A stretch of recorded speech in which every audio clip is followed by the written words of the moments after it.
Thank you all very, very much for joining, and good afternoon or good morning, wherever you are. And welcome back to our 16th webinar in this series, exploring how tax technology can help you. Couple of usual housekeeping points. Today's session will be recorded. You'll have an opportunity for questions. Please don't hesitate. Please add them in via the Q&A and options, and we'll pick them up at the end. As always, there will be a follow-up session from today's topic for those that want a deeper dive, and we'll get some invites out to you straight after the event. And as usual, for those that have attended before, this will be 30 minutes. We like to keep them nice and succinct. So let's get into it. My name is Ian Bowden, tax partner and head of BDO's tax automation practice. This series, as hopefully you know by now, explores the art of the possible. All our previous events are now on our website and via our YouTube channel. Be sure to like and subscribe and be kept up to date with the new updates that are there. I'm really excited today to be joined by Sherria and Ken from the Oracle team, and they look after the tax capabilities within Oracle. Really excited to be hearing all about how Oracle's addressing the tax challenges faced by groups today. And if we're really, really lucky and asked nicely, I'm sure Ken's going to sneak in a bit of future innovation and some of the things that they're working on, but no promises there. We're going to have to be nice to him today. Today's session continues to be an incredibly topical one. The OECD confirmed this week that there won't be any permanent safe harbors based on CBCR data. Groups will need to be ready to run their Pillar 2 calculations after the soft landing. And there are even rumors that the European policy team are thinking about using Pillar 2 to replace CT returns. So it is interesting times, and this is a very much a hot topic. But just before we hand over to the Oracle team, as always with these sessions, we do like to provide a quick market view on today's topic. And who better than our head of delivery, Ian Bacon, to give us a view of what's happening in the world right now. Over to you, Ian. Thank you, Ian. Two of us today. So what we're seeing in the market right now is, as Ian said, huge demand for Pillar 2 conversations. Initially, there were safe harbors related, but this has now shifted to mitigating calculation risk. Even this morning with a client, the concern was the calculation element and not so much the safe harbors, and looking for calculators and not just work paper tools. So a big shift is what we're seeing now towards the actual execution. As sight of system offerings has increased, tax provision interest is also beginning to increase alongside that, as it's becoming much clearer on how much data is collected during the provision process that can be fed directly into Pillar 2 calculations. Despite the wider economic concerns, there is renewed interest in looking at technology. Pillar 2, for example, is quite costly as an outsourcing solution, and whilst the technology won't do everything, it is very much an opportunity to look at how technology can help you on a more holistic basis. It's our belief that this is a combination of demographic shifts in the tax departments, particularly post-COVID, and upcoming external factors like making tax digital in the UK that's expanding, which we expect to be delayed at this point. At BDO, unlike many firms, we are vendor agnostic, meaning we have a full market view of the options and can provide that unbiased opinion in relation to which solution may best fit your needs, in addition to existing systems and processes. Often your finance function will have an existing relationship with one of the vendors in the market, and we are very fortunate today to have one of the biggest names in the industry, Oracle, with us today. Even if you are not a business that has any Oracle products on the finance side, this session will be of interest as the value proposition of the Oracle tax products is right up there with the other tax-only vendors in the market that you are probably familiar with already. Exploring your existing relationships will help tax problems feel like broader finance problems if you are all sharing a common platform. And we've worked with Ken and Sherria, who are on the call today, for many years, and we really appreciate them joining us today and looking forward to their insights. And with that, I shall pass over to Sherria and Ken. Thank you, Ian. So thank you, Ian, for that very nice introduction. And I have appreciated working together with BDO and you guys for some years. Today, we want to explore and provide an overview of our enterprise performance management solution, of which tax reporting is a very important part. In addition to that, we want to preview at a high level some of our Pillar 2 functionality, the safe harbor calculation, as well as top-up tax data collection. And then at the end, we're going to talk about some innovation. I know that Oracle has really been out in the market talking about AI and talking about innovation and solutions for our finance applications, both the enterprise resource planning solution as well as the enterprise performance management solution. So next slide. So just as at a high level, just a snapshot of what Oracle provides, which is a complete and a unified financial and tax solution. If you look across the bottom, you'll see that we have our ERP and where we provide all the financials, fixed asset, value-added tax and sales tax functionality, the supply chain for both financial and physical movement solution.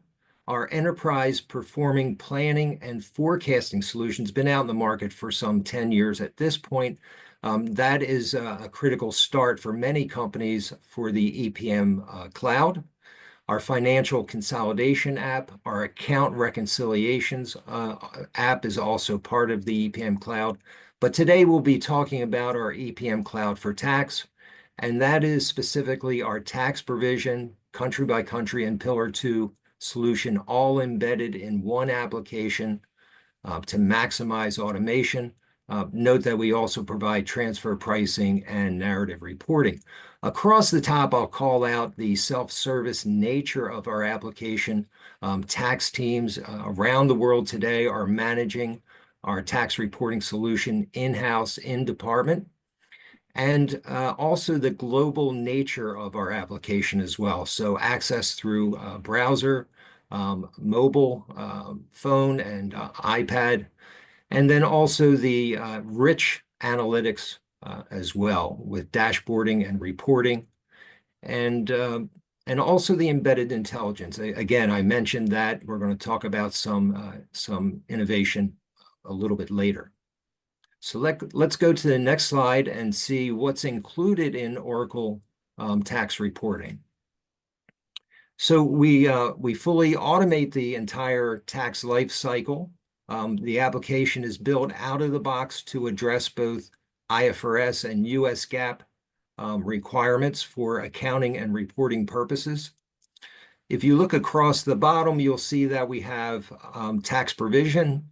We support tax provision, country by country reporting for the OECD requirements out of the box.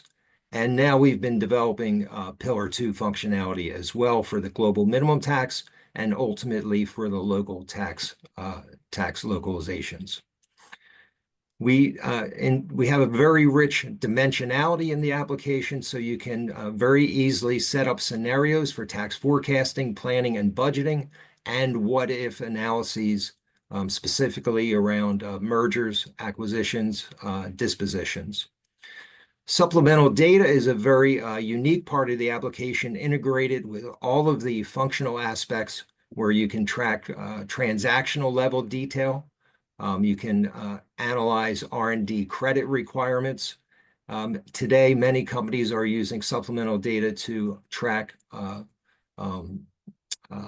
FIN 48 and tax contingencies. In addition to that, we have a very robust workflow where you can collaborate with your colleagues and track your close schedule. We have robust reporting and dashboarding out of the box. And last and most important is the data integration component. So tax reporting is built on the same platform that all of our enterprise performance management solutions are built on. So there's commonality. There's the same look and feel. Many companies have regional controllers contributing to their tax provision. They'll have the same look and feel for their planning requirements, their consolidation requirements, their ERP requirements, as well as their tax requirements. One thing to point out is that many of our companies and users will license the entire EPM solution, and as a result, they have access to a very robust tax reporting solution for your, you may want to take a look and see for a very small licensing fee, just licensing your global tax users. which typically may be from 5 to 15 people, you can then have access to our tax reporting solution. So take a look at that. It's a very attractive option for your company. So let's go into a quick tour for pillar 2, and I'll turn that over to Sherria. Thanks, Ken. All right. Right, so I've logged into that tax reporting solution, and as Ken's mentioned, it is an integrated solution, and you can have access to your provision, country by country, as well as pillar 2. On the left-hand side, they're just some announcements or status of the workflow. So any of the tasks that needs to be done today, or that's open, but they're all live. I can click onto them and go directly to those tasks itself. So today's focus is around pillar 2. So let's start off with my compliance dashboard. So this is just showing you metrics of where you're at for that pillar 2 reporting process. Okay, so they're all live. I can click onto them and take me directly to those tasks itself. But again, I can have different views, such as by users, organization of units, and interact with them directly from this dashboard as well. And from a task perspective, we can have different schedules. So in this case, I'm looking at my pillar 2, but I can have a year-end provision process or country by country and so on. So a schedule is made up of various tasks. All of this is configurable based on how you want your reporting process to look itself. So here you may start off with some pre-close activities, and that may be to identify all of your pillar 2 in scope entities, assign the pillar 2 jurisdictions to those entities, and then I can also review my classifications or change them as I see fit. So here I've got my in-scope entities with my pillar 2 jurisdictions, and using these drop-downs, I can select my entity classifications based on the OECD. And on the right-hand side, we have elections. Again, I can select which elections are applicable for which entity itself. Furthermore, once I've actually, settled my pre-close task, I can have a look at some automating that data coming from provision or country by country. But in some circumstances as well, it's not just provision data or country by country data that's required for pillar 2. It may be additional data, such as your transfer pricing data. So again, with that integration capability, regardless of what source it is, we are data source agnostic. You can bring in that data, or in this case, we're just looking at transfer pricing. If you need to make adjustments, and that will roll up to the total. But from a task perspective, you've got additional properties. I can embed instructions on how to complete these sections, add questions to a task, making them mandatory for them to for the user to complete. But also I can use it as a collaboration, add my comments, add attachments, and whoever's assigned to this workflow, they will be able to collaborate with me. So if I'm happy, I will submit that task and it'll update my dashboard, compliance dashboard in real time. But let's have a look at some of the pillar 2 global income and cover tax forms itself. So here is, again, it's a form that we provide out the box, but you can configure it based on how you want to see this information itself. So at the top, we have what we call our point of view of what I'm looking at. So in this case, I'm looking at Vision Operations. It's sitting in the US country domicile, and I'm viewing it in my entity currency, which is US dollars, right? So these are my line items for my global income. I've got my automated column, my adjustments. I can further adjust that, make adjustments to that data that roll up to my total. But as far as the automated data is concerned, that data is automated or coming directly from the provision, or even country by country, or whichever form that you require to automate that data. So if I have a look at my automations, so here I can see I've got some pillar 2 global income, covered tax, safe harbor automations set up. So from here, I can set up global automation rules specific to a jurisdiction, or even on an entity level. So for this case, I'm looking at my global income. These are my line items. Here I'm saying I'm pulling in 100% of my provision data. So I can pick, using my selectors, those accounts are applicable. But also I can bring in, say, trial balance data, so things like my substance-based income exclusion information, as well as additional data that I want to automate into my pillar 2 calculations. So once that's set, it's just a matter of reviewing that process. Oops. Don't you just love live demos? And this has never happened before, Sherria, obviously. Never ever in my life, of course. All right. Whilst actually, I'm going to hand it back to Ken to go over the other areas whilst I bring this up again. So Ken, do you want to just talk about the innovations as I? Sure. Yeah. If you can share the innovation. Sure.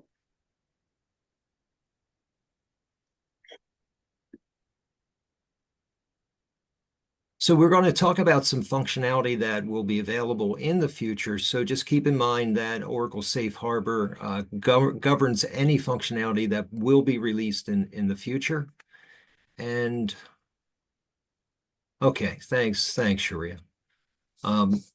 We're releasing a function that's already available on the application. It's being used for planning purposes. You're resharing there you go.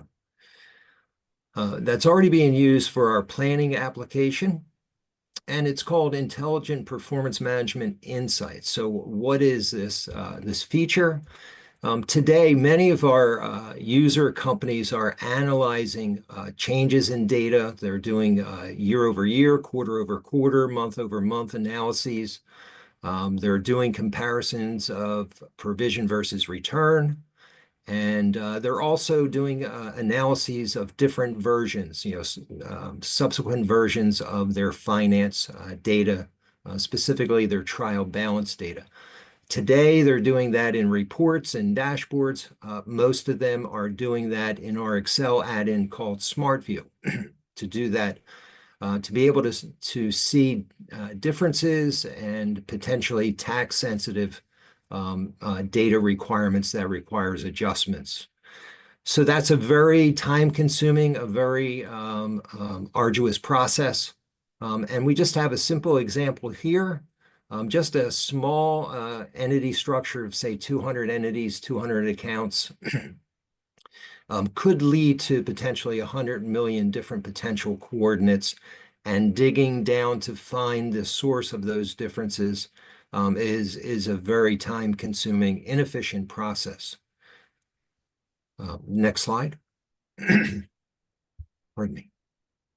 So IPM Insights is a feature where we're leveraging the data within the application. We're able to pick a slice of data to analyze and to be able to help us find those variances and biases in the data. So when we speak about biases, you can think about actual versus forecast as one example. We can explore those insights and analyze them across any entities and any accounts. So it's a very powerful exploration of data. So IPM Insights is automated. It can look at data across the multi-dimensional database, which tax reporting is, and quickly see those hidden variances, anomalies, and correlations in the data. What is the benefit? The benefit is significantly reduces the time spent in data analysis. So let's go to the next slide, and let's take a look at a couple examples that we've put together for our Oracle Cloud Customer Connect webcasts. And the first one is a forecast variance and bias insight. So what we've done here is we've put together a slice of data. So it's a 1-year trend. We're looking at the full year, and we're analyzing the difference between actual versus forecast. So if you're forecasting in tax reporting, which many of our companies are, you'll have that forecast data, you'll have it at the entity level, and you'll be able to compare those two slices, the actual scenario versus the forecast scenario. You can see the chart on the right, and you can also see the table at the bottom. And then you have a variety of settings within the applications. It's as simple as setting up the slice of data and then running it in the application. If you look down at the bottom left, you'll see a table. This is the most critical part of this innovation, is that in tabular form, you'll see the differences at every entity level. If you've selected your ultimate parent, you'll see it all the way down the hierarchy, all the way down to where where it was created.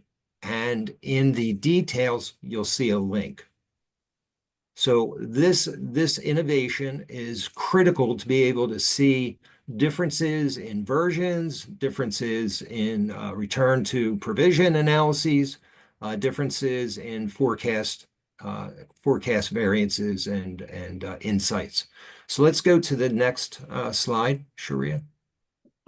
And in this example, this is an example where we're looking at the differences in taxable income. So we're comparing P12 in an application. P12 is the year-end provision to P13. Many of our customers are using P13 to prepare the return data and adjustments.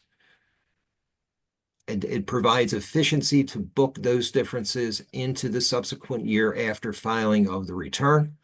But what's important here is that now you can drill into the differences and be able to see those differences down at the detail level. I think this is a significant innovation. Again, it'll be generally available in the near future, within the next 4 to 6 months. It is available as a preview today, so you can enable it in your application, begin to play with it, and that's easily obtained. So I'm very excited about this innovation. One additional point is I understand internally that we'll be tying AI to the data that we're and the analyses that we're putting out in the future as well. So we'll go back to Sherria. You can. So I'm back up. Right. So so we've started with the automating that data with our automation rules itself that appears in the automated column. Now, if I were to see this, not just on an entity level, but say all of my entities that actually roll up to my Pillar 2 jurisdiction that I've selected, in this case is US. But the other thing as well, if you have any entities that are in different currencies to that, your Pillar 2 currency, in this case is US dollars, it will automatically do that translation. So this is just showing a little view of my Canadian entity in my Canadian dollars. But if I expanded my Pillar 2 jurisdiction, we can actually see that's already been translated automatically by the application. So we've got other things such as it will do your cover tax as well. So cover tax form, again, this data in the automated will be coming from a provision. So I've got my line items, but also my temporary difference itself. But the application will also do an automatic recast as well. So if the current tax rate is more than that 15%, okay. So I've got an ETR calculation that is done, which is 18.77% above that 15%. But if I go to my top-up tax, we can also see that we start with our global income with our substance-based income exclusion items. And in this case, I have no top-up tax to pay because it's above that 15%. But if I just change it to a different jurisdiction, in this case, we can see it's automatically calculate that top-up tax as well. And there's, as Ken's mentioned, there's lots of dashboards and reports provided out the box, but with the ability to create additional reports. So here's just a geo map, however you see fit to view that information. So that was my geo map, and here I've got a different type of format. My global tax, I can hover over any of them to show me the different items. Here, my top-up tax, my current tax charges was my deferred, and at the bottom it's just a comparison of my provision ETR and my Pillar 2 ETR. The reports as well, just to quickly show you a snippet of a report example. This is just a summary ETR with, you can create drill down, drill across to various other reports. So here it's just with conditional formatting, highlighting anything that's below that 15%. And there's lots of other reports as well. So from a safe harbor, it's just an example for the transitional safe harbors. So based on the test rates and amounts, we've got those different de minimis tests. So my de minimis test as well as effective right test as well as my routine profit test. And in the columns, I've got my jurisdictions. Anything that's highlighted in green just means it's passed those tests. We only need one to pass itself. But I can expand all of that to reveal all the entities that roll up to this jurisdiction. And also this data is automatically translated to Euro reporting currency because those tests are applied on euros as well. Okay, so I think that was it for my demo, and I'll hand it back up to Ian. Thank you very much, Ken and Sherria. Great effort, particularly when a bit of Wi-Fi drops out, and we've all been there, so very, very well done. And so we even got a little bit extra Brucey bonus of more Ken innovation there. So there's been lots of questions coming through. Really appreciate that. Keep them coming. We'll try and answer them all as quickly as we can.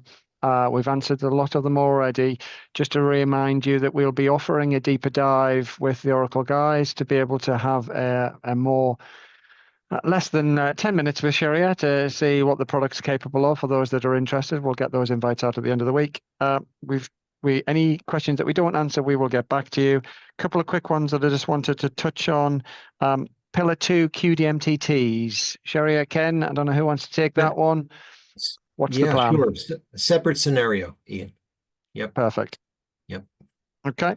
I think the bit that is coming through for existing Oracle customers or customers that are about to move to Oracle, this becomes a bit of a no-brainer because that first diagram that you showed, there is a huge amount of tax modules that people can take out the box that are all there and all part and parcel of it. You know, it is still possible for those that haven't got Oracle as well, Ken. That's the case?